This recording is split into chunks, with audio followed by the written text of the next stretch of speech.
Hello there, this is D-Boy Pompey returns with another audio video for you. This one is going to be about my top 10 Suikoden characters, so let's get cracking with this one.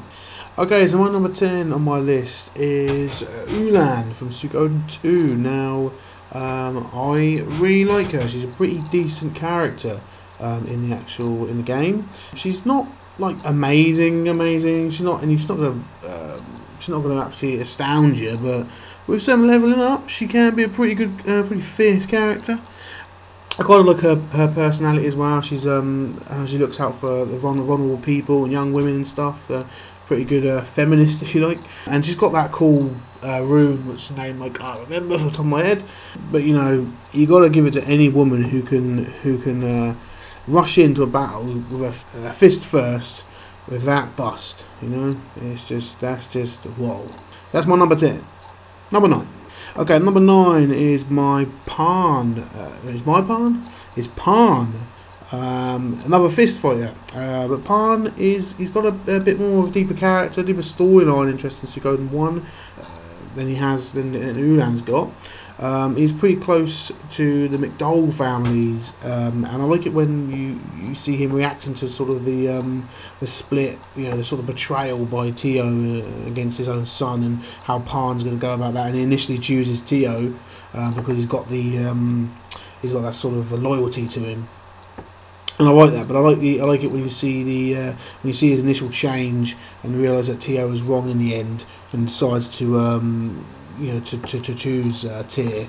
And I remember when I was playing Suikoden for the first time, I got absolutely annoyed that Pawn could actually die, you know, when you had to keep him alive in that duel, because I died so many times and I didn't realise you could, you know, just have to train him up a bit more. But it was really, I was upset and annoyed at that, you know, so that was good. And I like his kind of like his unite attack with Eke and Morgan in Suikoden 1. That's a pretty good attack, so he rates up there.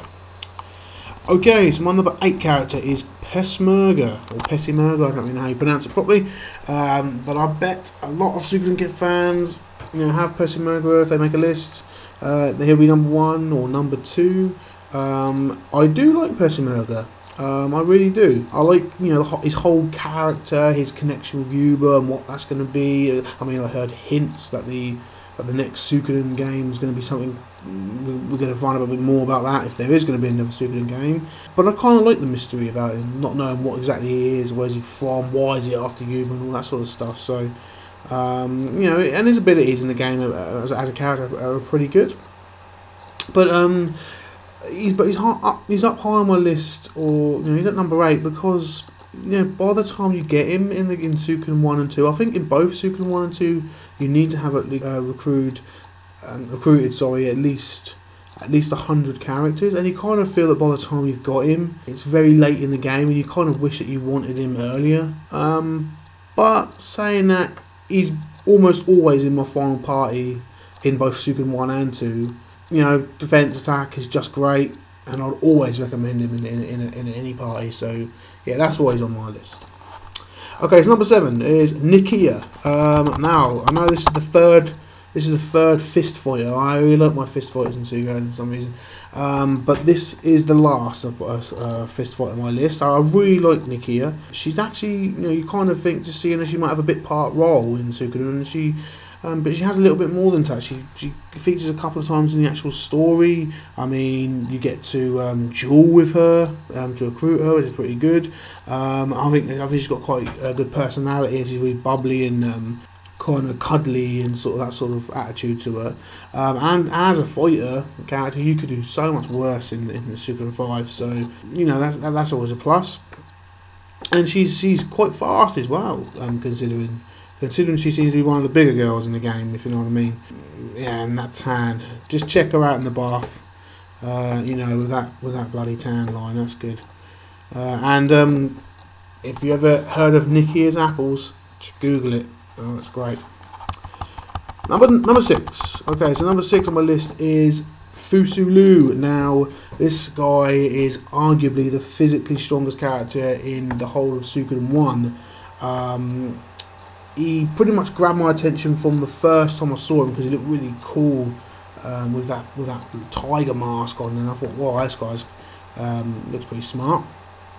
But I didn't think he'd be anywhere good as what he was. You know, I thought he'd be just about above average at best. You know, seeing as it isn't particularly difficult what you pay 20,000 pots or whatever it is, or gold to get him, or whatever it is. Is it bits? Yes, bits in Suikoden 1. Yeah, so you pay 1,000, you know, 20,000, whatever. It's not particularly a lot of money, and you get him. But when you get him, he's like really absolutely amazed by him. I think he starts at like over 350 HP or something for like level 35, 40. So he's got a massive HP limit. I think by the end of Suikoden 1, when I finished it, when I done with it, I think I had him over 700, 800 HP. Something ridiculous like that. And his Unite attack with the two Kobold characters in Suikoden 1, I think it ends up being one of the strongest Unite attacks in the game. I think it's taking like 2,000 damage or something off most enemies, if I remember right. You know, but there is a negative for Suikoden, and it is quite a big negative, because if he didn't have this negative, I'd put him at least number 3 or 2 on my list. But it is his accuracy. Now his accuracy is awful. It absolutely stinks. That's the only thing that holds him back. So if it wasn't for that, you know, he'd be up there. But because of his accuracy, you know, it's a shame. Okay, so my number 5 on my list is Mazus. This guy, I say, is my only magic user, or my only spellcaster on my party, really. That I could think of as a sole magic user. I guess most people would have chose perhaps Jean or Zarase from Suikoden 5, or Crowley from Suikoden 1. But I like Mazus. I just remember having him in my Suikoden 2 party at the end for my final 6. And you know, he's pretty strong. He's got great magic stats. 3 rune slots, and that's quite a rarity in Suikoden 2, if I remember.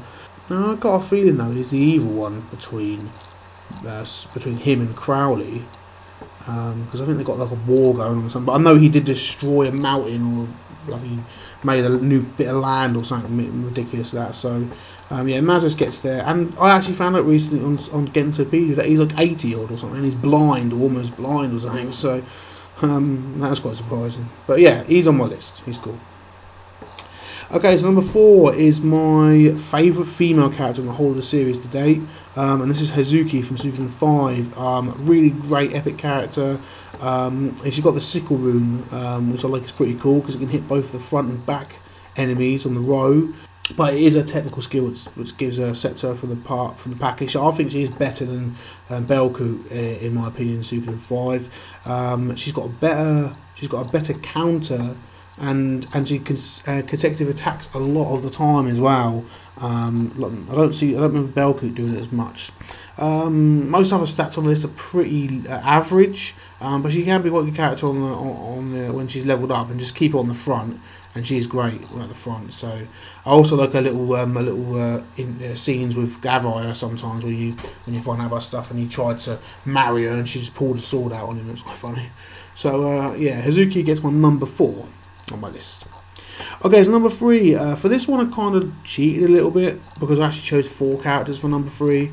But I couldn't have a list without the main protagonists, the main heroes. And I've chosen the main heroes from Suikoden 1, 2, 4, and 5, because I haven't actually played Suikoden 3. It wasn't released in Europe, so I haven't actually got to play it. I have seen a playthrough of it, but I can't really. It's different. Seeing a playthrough and commenting on it and actually playing it is 2 different things, I imagine. So I've chosen Migdol, or Tyr, as he's called, Rio, Laszlo, and Freydor, or the Prince, for Suikoden 5. I mean, you know, you have to have the main protagonists on there. They're always pretty much always in your groups. They level up quickly. They get strong quickly. It's a great idea. It makes sense to give them the stat increase items whenever you see them, so that makes them even more stronger. I've always said that, as far as average characters go, the heroes are the best average characters, because they can, all their stats are a reasonably high level. You're not going to get anything ridiculously high like in one stat, but they're sort of all well rounded, and they can use, and because they've got their runes, their sort of their story runes, if you like, they're always guaranteed to have a level 4 spell. So yeah, that's another positive.